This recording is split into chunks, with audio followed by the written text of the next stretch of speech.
Welcome back to Producer's Toolbox. I'm your host, Carole Adrian, and today I have a really wonderful show and a guest I'm very excited about. We are going to talk about reporters and the mystique that has always surrounded women reporters, like Madeleine Wright from CBS. She is the Delaware County reporter for CBS, KYW-TV. And so when I grew up, there were very glamorous things associated with women reporters. I would think of Lois Lane, Superman's girlfriend, Murphy Brown, and my personal favorite, Harriet the Spy. And that was journalism. She took notes like crazy, that girl. Anyway, Madeleine is going to tell us about the real life of a reporter on the streets. And I know it sounds glamorous, but it always strikes me as one of those jobs like being a police officer where you don't know what you're walking into on any given day. Is that how, does it feel that way to you? That's right. I'm the Delaware County reporter for CBS News Philadelphia. As you mentioned, I don't have a story assigned every day, typically right from the get-go. I don't know what I'm walking into because every day is different. One day I could be covering a fire. Another day I could be covering a crime. I could be covering politics. Election season, I was very busy. So, it's all about being fast on my feet and thinking quickly. I have to quickly shift gears and adjust as quickly as I can. I thought about that because you really can go from something like a puppy adoption event to a criminal event or fires or disasters. I mean, you never know what's coming at you. But what are your biggest challenges with this job? Well, the biggest challenge I have with the job is just finding information. There are a lot of stories out there that people don't want to let come to the surface. There are some folks who are trying to suppress stories. Sometimes people have great story ideas, but they just don't think to contact us. For example, if somebody, let's say, saves a heart attack victim in the checkout line at a grocery store, the cashier jumps into action to save that person's life. We won't know about it unless we're contacted. But let me just give you an overview of my job. What do I actually do at CBS News Philadelphia? What does it entail? So when I first started at CBS News Philadelphia, I was covering the city of Philadelphia, South Jersey, and Northern Delaware. Those are the three main areas of our coverage zone. About a year or two later, I was assigned the Delaware County beat. So that's my geographic beat. There's a difference between geographic beats and topical beats. For example, some national stations have a Washington bureau. They might have a Los Angeles bureau, a Chicago bureau. There are topical beats like education. Somebody is the medical reporter or the politics reporter or consumer reporter. So my beat is not topical, geographic. And so I'm looking for all kinds of stories happening in Delaware County, especially ones that are visual. Television is a visual medium. There are some stories out there that are better adapted to newspaper, that are very fact heavy and aren't great visually. But there are other stories that have a lot of emotion and a lot of action.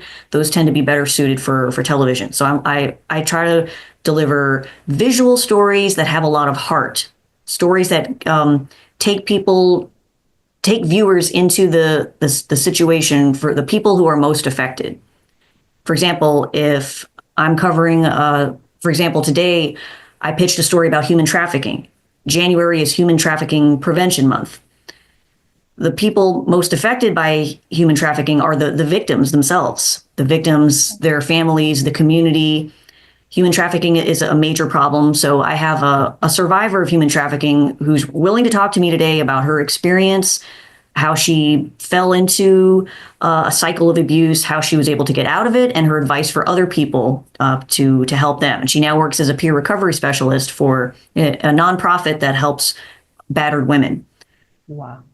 Wow. Now, do you have to do the background research yourself? I mean, it's really quite a thing to uncover a story that hasn't presented itself? Right. So there's a lot of research involved in my job. And just to give you an overview of my day starts with an editorial meeting that runs from 9:30 a.m. to about 10 or 10:30. That's where the managers, the producers, the assignment editors, reporters, and other staff members get together and they brainstorm ideas for coverage. What stories are the biggest stories? What are the most important stories to our viewers? Reporters pitch story ideas. It could be one, two, three, four, even up to six. And all the stories kind of get put into a pot and managers decide what are our best stories for today that suit our needs and meet our goals. So reporters are assigned a story, and from there we split. We all go our different ways. The producers start what they call stacking their newscast, which means they start integrating stories, finding stories from different outlets to come together, put into the newscast. When I say outlets, I mean, for example, we have a news source, which is or news path, I should say, which is a platform or a portal where we have access to content from other CBS stations.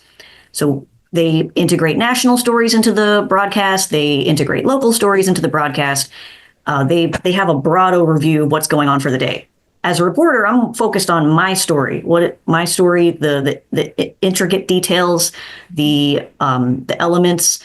I have to work collaboratively with my team to deliver the highest quality product. So, for example, if I have a photographer, I will give some guidance to my photographer and say, hey, there's a specific shot that I need. Can you get a shot of that flag that's flapping in the wind? Or I have an idea for a stand-up, which is where I speak in front of the camera and it's on tape for a brief amount of time, like 10 seconds. If I need graphics, I'll coordinate with my writer, who is my point person in the newsroom, to order a graphic from the art department. So the art department will build something beautiful to illustrate some data that I can use to reinforce the story. So the art department is involved, the graphics writer, the photographer. Sometimes I even have a separate editor. The photographer usually does the editing, but sometimes I'll have a separate person to just edit the story. And I'll say, hey, when I mentioned this line in the story, there's a specific shot I would like you to put in there. And so the more heads come together to build a product, the better the story ends up. I agree. I love collaboration, and I hadn't realized that you guys really work with a sizable team. I hadn't thought about the graphics and the art department. I had thought about the photographer, the videographer, but those others had escaped me. So you really have to think more like a producer director, with knowing everything that's going to be in it. Is it visual? What's the visual?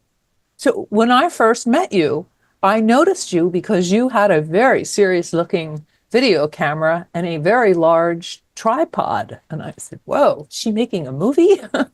But now, do you have to deal with the actual technology? Do you have to shoot anything, or are you giving direction? All right. So I met you on a story about twice weekly trash pickup in Philadelphia. Right. And that day I was by myself for half the day. So I was shooting all the video up until my photographer was able to get there. At that point, my photographer took over all of the video for the story. So sometimes I work full day with the photographer and we'll go out together. We'll divide the tasks up or split the tasks up. He'll focus on the photography, the editing, sometimes running the live shot if there's a live shot involved, while I'll focus on gathering the information, setting up the interviews, putting the information together into a report, and then delivering the live shot. So we split it up like that. When I don't have a photographer, which, it's hard to say how often that happens. Sometimes I work with a photographer 5 days a week. Sometimes I work solo 5 days a week. It depends a lot on what the story is and what our staffing levels are. So when I'm by myself, I shoot the story, I write it, I edit it, I drive to the different locations to get video. I'll ask the interview questions. I'll write my web story, and then I'll tease my story on social media. So there are a lot of moving parts to my job, and time management is essential. I could not do all that. I mean, were you always good with technology? Had you worked with cameras before? I went to Northwestern University's Medill School of Journalism, Media, Integrated Marketing Communications. That was where I got my start in video journalism. Before that, I was a writer for my high school newspaper. So this all started when I was younger. I knew I liked writing and I wanted to do something that involved writing for my career, but I was very conflicted about what to do. My very first thing that I ever wanted to be was an artist. Then I wanted to be a doctor. Then I wanted to be a marine biologist and a herpetologist and a speech pathologist. And I just kept bouncing around. I could not figure out what I wanted to do with my life. And my mom suggested journalism. And I said, yeah, that's awesome. I love reading the paper. I love keeping up with current events. And so I wrote for my high school paper for 2 years, worked my way up to editor. Then I became an anchor reporter for the campus television station at Northwestern University. When I got to Northwestern, they offered a variety of different outlets for journalism. It wasn't just print. There was a newspaper track, there was a magazine track, there was an online journalism track, there was a radio track, and a television track. Thought television sounded exciting, so I got onto the television track. And throughout the course of my 4 years, I did 3 internships, 2 in New York and 1 in South Africa. The South Africa internship was a journalism residency program. So journalism residency was a program where students would take an entire quarter off of college, so no classes, and they would just work in a newsroom, a real working newsroom. That way they could get hands-on experience, but they would also get college credit to earn towards their journalism degree. So I applied to a few different newsrooms. We had a choice. It was a blessing to be able to have a choice of which newsroom we wanted to work at. And I was selected for the Johannesburg office of E-News Channel Africa. So E-News Channel Africa has an office in Cape Town, and they also have an office in Johannesburg. There are actually 3 capitals of South Africa. Right. Johannesburg's not one. One of them is Cape Town.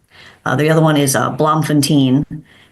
The third one escapes me, but the reason there are 3 capitals in South Africa is because one is the executive capital, one is the judicial capital, and one is I can't remember, but it's another capital. Executive, judicial, can't remember the third. Legislative? Legislative, that's right. I believe Cape Town is the legislative capital. And I spent a little bit of time in the Cape Town Bureau, but most of my time I spent 11 weeks in the Johannesburg Bureau. It was right before the FIFA World Cup in 2010. I did stories about Nelson Mandela's possible appearance at the World Cup and interviewing people who were on both sides of that issue, whether some felt he should come because he's a national hero. Others felt that he's done so much for the country. Why should he be forced to come just because so many people want him there? I also did stories on the HIV/AIDS crisis. I even got to meet late President Jimmy Carter, which was a huge honor. And I was not expecting to meet a former US president on the other side of the world. So that was a great experience at Northwestern. From there, I worked at a station in South Bend, Indiana for about 8 months. I went to go work for a station in our CBS station in Greenville, North Carolina, where I was covering the New Bern Bureau. I did a lot of military stories there. I did a lot of severe weather, tropical storm coverage. I spent 3 years at our CBS station in Providence, Rhode Island. I then spent 5 years at a station in Miami, Florida, and I've spent the last 2 or so years here in Philadelphia. If you write a book, I am reading that immediately. That's fascinating. In my experience, my mom was a writer and she did some television, but she wasn't producing. She was on panels on talk shows. So, I mean, you really were out there at every level of television journalism and the writing. What kind of stories are the most fun to cover? That's a good question.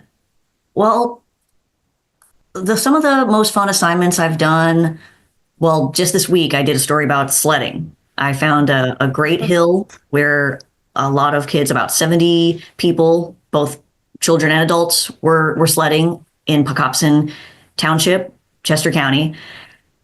Getting to your question about technology, which I never actually answered in the a few minutes ago, I was able to use my drone. I have a FAA drone certificate, so I was able to You're a launch. drone And pilot too?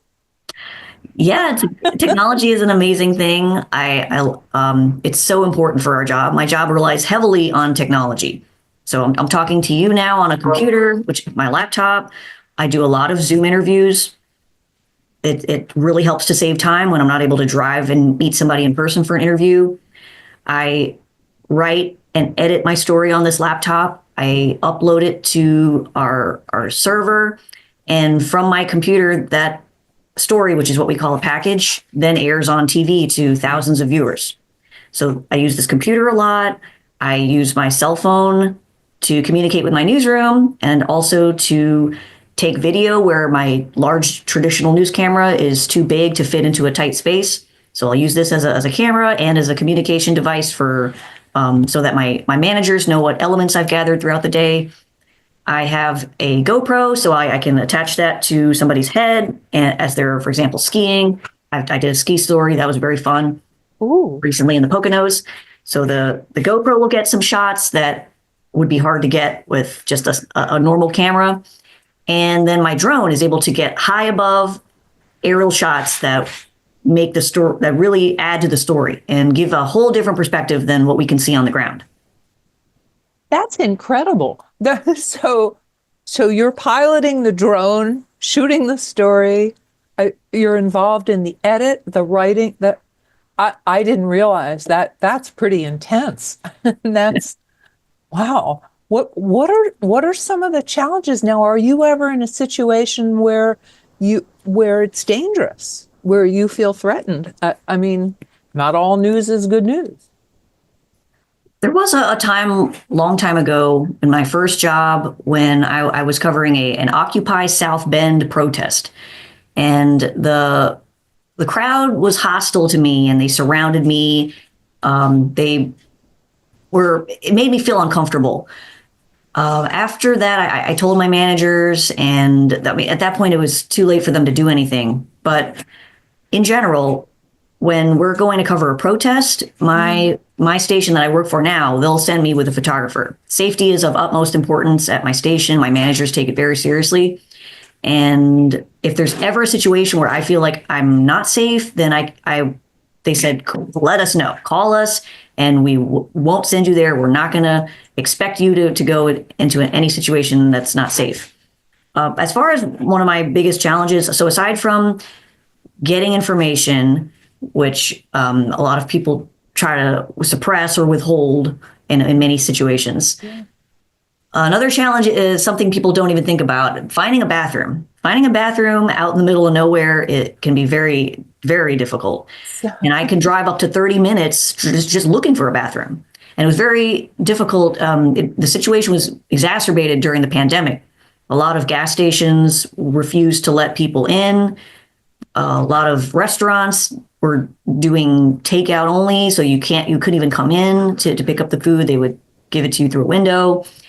So fortunately, that has eased up a little bit. But as I say, I can drive for 30 minutes just looking for a bathroom, which really cuts into my production, my productivity.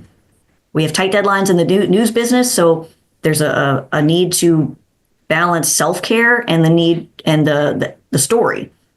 Sometimes I'm so focused on just getting the elements, I forget to eat lunch, I forget to drink water, and then it's 3 o'clock and I say, oh my gosh, why am I so hungry? Oh, I forgot to eat lunch. So I have to remind myself to take a break, sip some water once an hour. Sometimes that's all I have time for, and make sure to eat a snack at least. Or if I don't get to finish my lunch while I'm at work, then I'll eat my lunch on my way home, and that'll be like a pre-dinner or supper.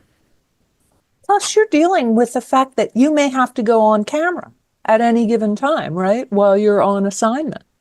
So that I I'm blown away by how many different things you're dealing with. Well, what are the what do you think are the qualities or talents that you need for a job that's as expansive and multi-layered as yours? I think one of the key qualities of a good journalist is curiosity. Mm. Journalists need to always be asking why and how and who, and of course all the other questions, what, where. Um, but a good journalist is always looking out for new story ideas. So, for example, if I'm driving on the road and I see a billboard that says I need a kidney, instead of just driving by and forgetting about it, I might make a loop around, read what website is on that billboard, and then later when it's safe, I'll look it up. Who is this person who needs a kidney, and what is their story? Could this be newsworthy? So a good journalist is always investigating, finding out more information, digging for the details, and that way we can assess if it's worth putting on the air so that all of our viewers can know about it. So curiosity is one trait of a good reporter. Another important quality is being humble and being willing to accept feedback.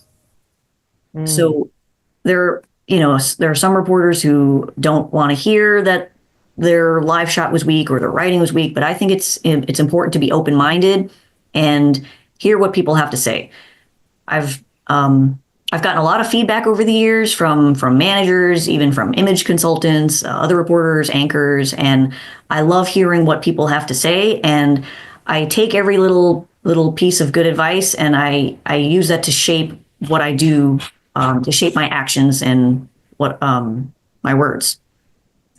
I think that's a fantastic quality. And I think as a filmmaker, where you're thinking visually, you're thinking academically, really, you're curious, that you have to pull it all together uh, you kind of have to. I think that criticism or observation from others is some of our key learning that happens, that other people have a perspective that we don't because it's us. So that is, I know as a producer, I'm always asking for it. Like, well, what do you think? Should we this? Should we this? Is it better this way? Is it better that way? And it's not, you kind of have to go into it not having the answer in your head.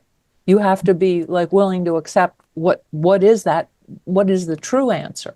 And Mhm. one of the things I was thinking that you do, that reporters and especially in the media, I mean, you bring us truth about a lot of things. You're not there like that pink song, I'm not here for your entertainment. I mean, it's entertaining, but it is valuable information dispersal. Do you feel the weight of that?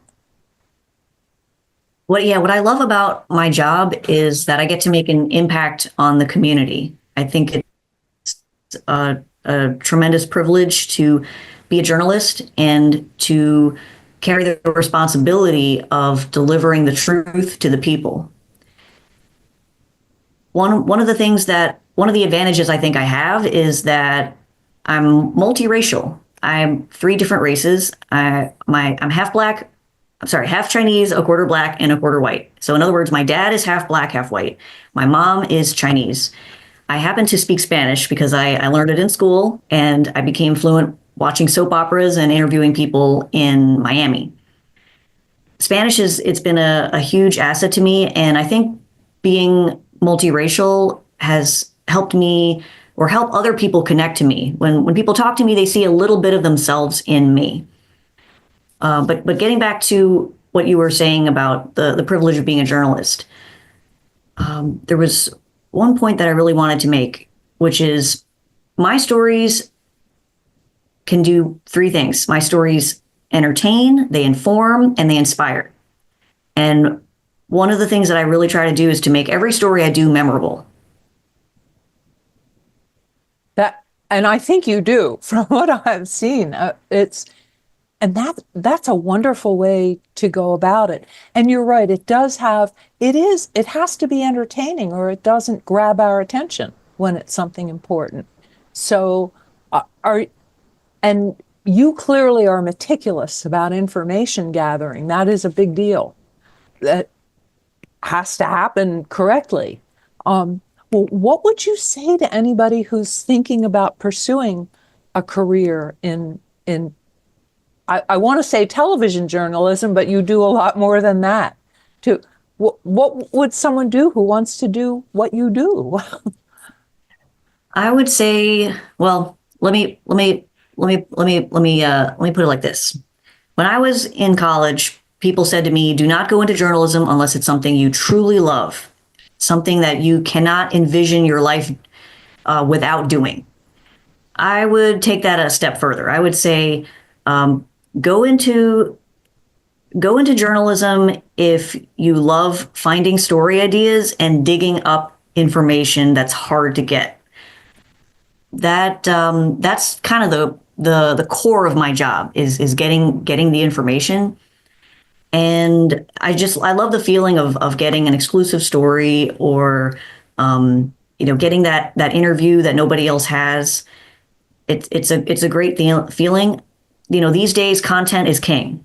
There are so many different ways that people get videos. There's YouTube, there's Hulu, there are all these streaming channels, there's cable, there's broadcast. There's so many different, nowadays everybody's on their phone looking at things. So this is an age where content is king. It's super important to deliver videos that people want to watch. And so I love getting to deliver an exclusive story or element or an interview that nobody else has. Oh, that must be the best. Mhm. Like that. Wow. Oh, Madeline, I have like 12 more questions that I would love to ask you, but we're just about out of time. I hope you'll come back again. I would definitely love to talk with you more. I think it's such an important thing, and especially in our global environment where everything's changing, the climate, the administration, the everything, and you are one of the people who shines a light on the truth and brings it to us and calls our attention to the things that we failed to notice.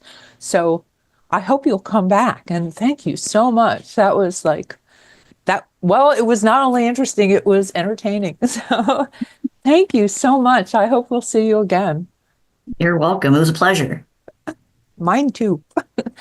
Please join us again next time on Producer's Toolbox, and we'll let you know when we snag Madeline again for a second interview. See you next time.